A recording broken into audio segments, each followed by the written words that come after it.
Santel Le Labo is the name of the company. Santel 43. Actually get a few compliments. Oh, this is. Oh, yeah. I know it's a great space, right? They moved out. They had only been here 8 months. The renters here, and she got pregnant and thought that she couldn't have another baby in the bedroom because it was too small. But really, it was like you could stay. You could stay. Right. They wanted us to build a wall in the space. We're like, no. I mean, another room. Yeah. So that's a bedroom. It's a 2-bedroom. Yeah. This is a room. Love it. Oh, look at you even have air. I mean, for city life though, that's. You could do a crib and a tub. Absolutely, you could. And then this is the backside. I don't know if you know of anybody. That's fantastic. Oh, sorry. We have a single mom in the neighborhood who wants her kid to stay in the district, and so we're contemplating making a deal for a 2-year lease. You know, just because they've left us just kind of like, you know. And then we actually just lowered the ceiling for them because you can hear everything. Our bedroom is right above here. So you put a buffer sound. We did. Yeah. Put the can lights in. And then of course everything's new. New kitchen. Cool. New cabinets. Yeah. I know, it's a pretty great space, huh? This is ginormous, in my opinion, for city living. Absolutely huge. Yeah, we did all these cabinets. We did all this. Yeah, it's a bummer to see them go. Yeah, yeah, the different spots and stuff. Yeah, yeah. So, well, yeah, there's a lot of history, especially in this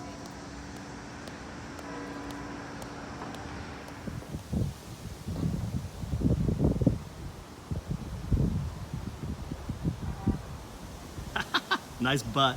I'm videoing. Woo! And we're on Crilly Court. Crilly Court. So awesome.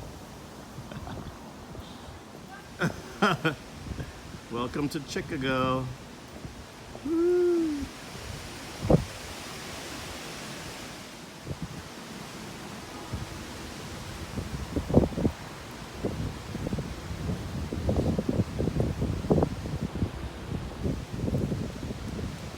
How's that bug in your mouth? She gone. Come on. Let's go. Oh, the wind.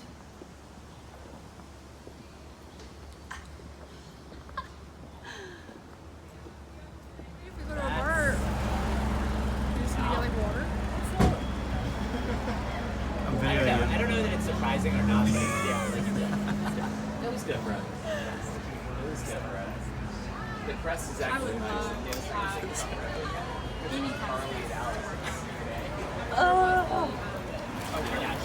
Here, On any problem. do it on video. Do it. Do what? Eat this lobster crab. Or I mean, crab claw. That's what I'm trying to say. Yes. You were at that one.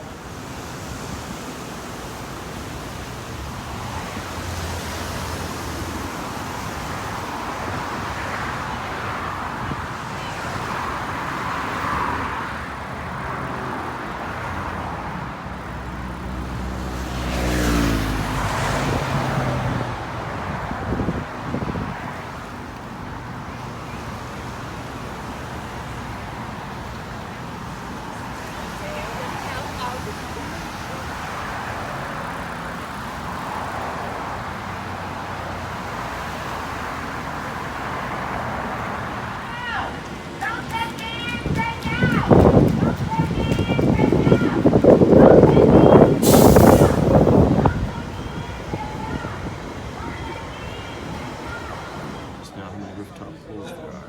There's one, there's another one. It's hard to find in this camera. There's one, there's two. 3, 4, 5. There's the next one. Que tu plan 6, 7, 8. There's another one over there stores. Oh, there we go. 910.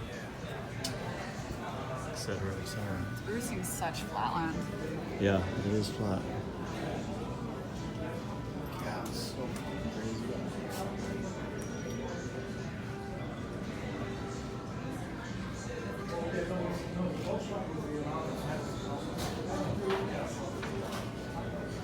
How do you feel? Dizzy. Your shoes in the thing. It's funny.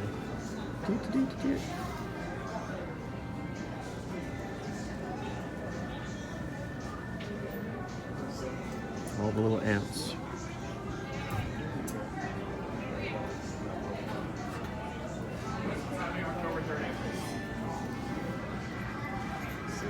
There's the church that we were standing at earlier. Looks so flat from here. There's a tour bus. That's funny. I love how they announced that after.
Here we are, Queen. I could use a sandwich. And we're gonna like pretend like reviewing you, but we're gonna actually.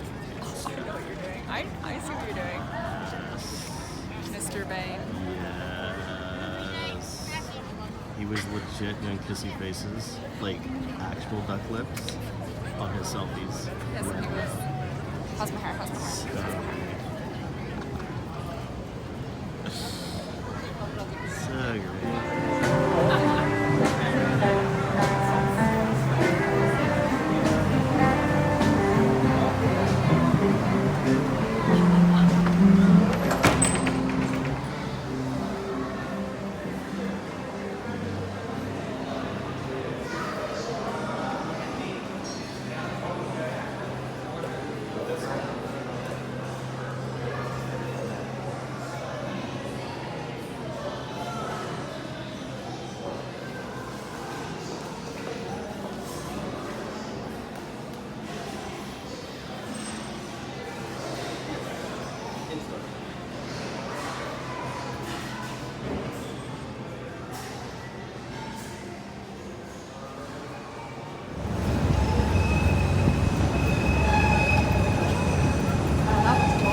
Yeah, enter the corner.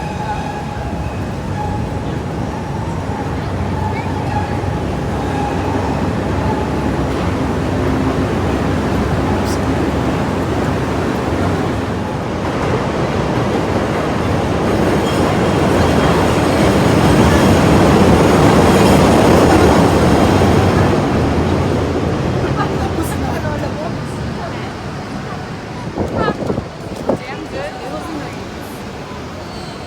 So this is Kayla. Hi, Kayla. Hello.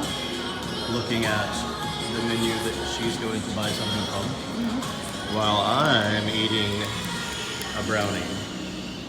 And therein lies the difference between Good choices. and me.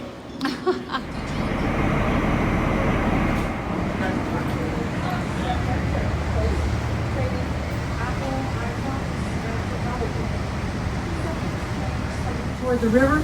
This is a 1923 structure designed by the Chicago architect Alfred Alschuler. Now this was designed for a company called the London Guarantee and Accident Company. They insured ships that went out into Lake Michigan. Now Alschuler also looked around the world for his inspiration in this building, and he found his, what we call neoclassical styling, or the Beaux-Arts styling. The building has been converted to a hotel.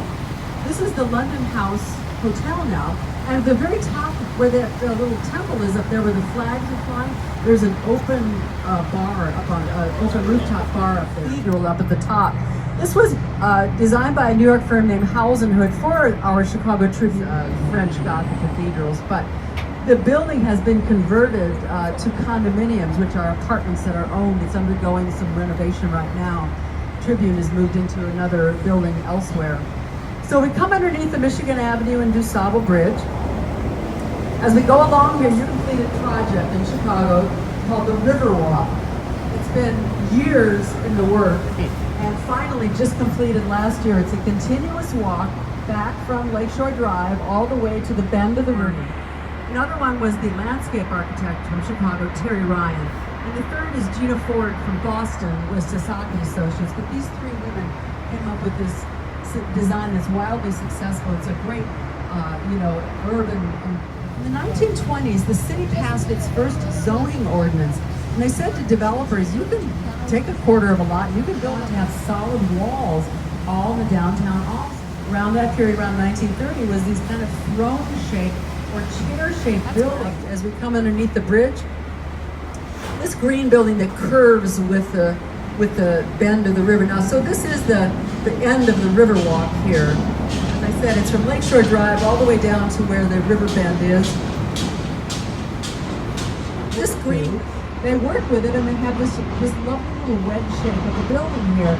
And then they also use for the color of the glass. Because, I mean, for one thing, just so you can see that beyond the Lake Street Bridge here, that it doesn't continue on. Although there's a lot of plans underway to add in continuation of the Riverwalk because it's been such a huge hit.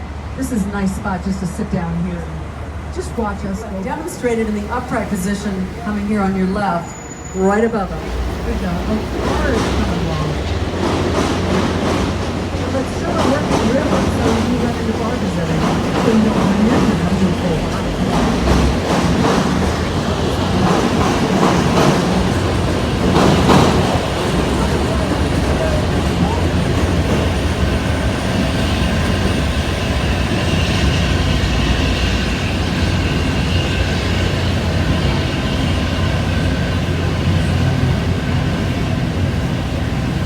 So back to this building here.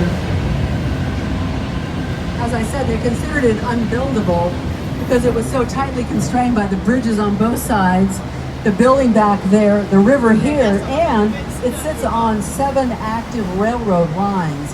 But they created a building here. They figured out how to do it. This is called a core supported structure. This large building didn't have that much room to sit down on, but it comes down and angles into a very narrow core that it sits on. So this is designed by Getch Partners, and we'll have another look at this building when we're coming back up the river. When they were constructing it, they actually had to stage all their materials on a barge out of the river because there was no land there to put anything on. And during the construction, their barge sank and had water. And in the 1920s, Chicago's first zoning ordinance. And so the man behind this building was told, you can have that, you can buy that lot of land, that's fine. You can rise up so far, and then the building's going to have to set back to allow light and air to flow around the building. So it was constructed for the Civic Opera Company. But back then, as now, I mean, you have to worry about whether they can support, the company. Do they need an office building around it? And so there was an office tower planted above it. This is designed by Graham, Anderson, Probst, and White. What I love is the traders for each other. So this held up.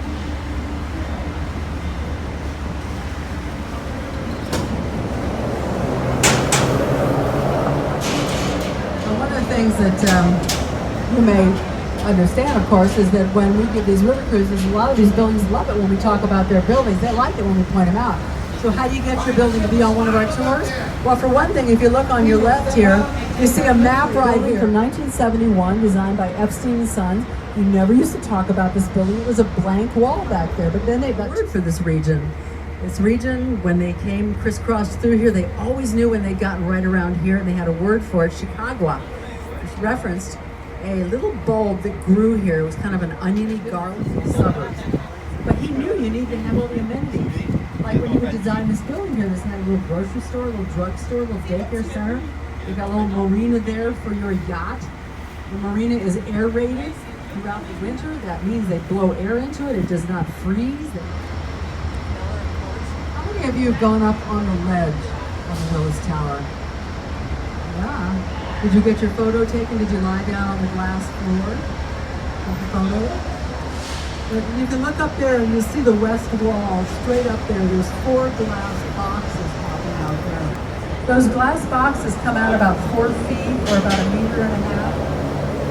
They're actually retractable. They can pull them in so that the window washing equipment can run along on there. But a lot of people like to lie down on the glass box, lie down and have somebody take a photo straight down on them so that it looks like they're floating 1,451 feet in the air or 442 meters. So have any of you gone on the tilt? On the you've done the tilt.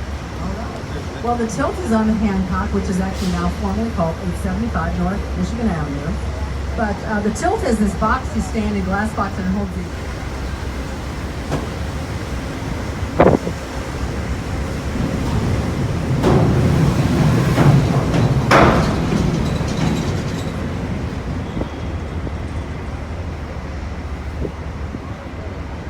On your left, you get a little bit of a building that rises up right behind it. It's like a backward capital L, tall guard, and then a short wing topping out the foundation. Come underneath the bridge, you'll get a better look at it here. It's the Boeing Company building here. But this short wing, think of this as a table with 4 legs, only the left leg is missing. The left leg by that red brick building is missing. There's no foundation leg. It's supported by that truss work right above there, which connects back to the building behind it. So it's won numerous engineering awards for having figured out how to work with that odd little site when they couldn't put down what they needed to. Supported structure. That building is why I always say that the real heroes of construction and architecture are structural engineers, because they're the ones who really figure out how to make it happen.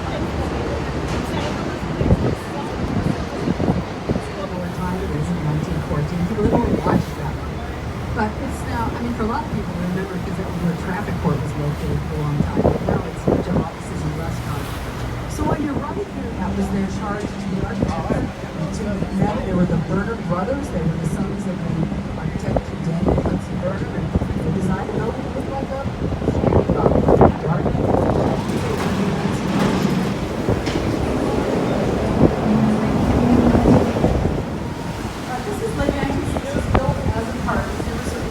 This is the last building designed by Mies van der Rohe before he died. This was built in 1971 for the IBM Corporation, and it really represents the ultimate expression of what he thought was just the perfect building. It was called the International Style because it could go anywhere. It wasn't something that was specific to a site, a family name, or sometimes. It's changing a lot, but it's been difficult number of decades, and that's the case with this building here. This is designed by Skidmore, Owings, Merrill firm. The architect is Bruce Graham of record, till 65. But in fact, there were 2 women who designed this building, Pat Swan and Nat. Let's give these ladies a hand. They never got it in their lifetime. To be a reference to the parent company of NBC in New York City, the Rockefeller Center building, which is one of the great Art Deco buildings in the world, has a very similar look with the same stone and the same hood. If you're like on the north side in Andersonville, that's the Swedish neighborhood. And if you're in Pilsen, that's the Czech neighborhood. Now, that's the neighborhood. But we have a lot of strong identification. If you go on the city's website, it says there's 77 communities.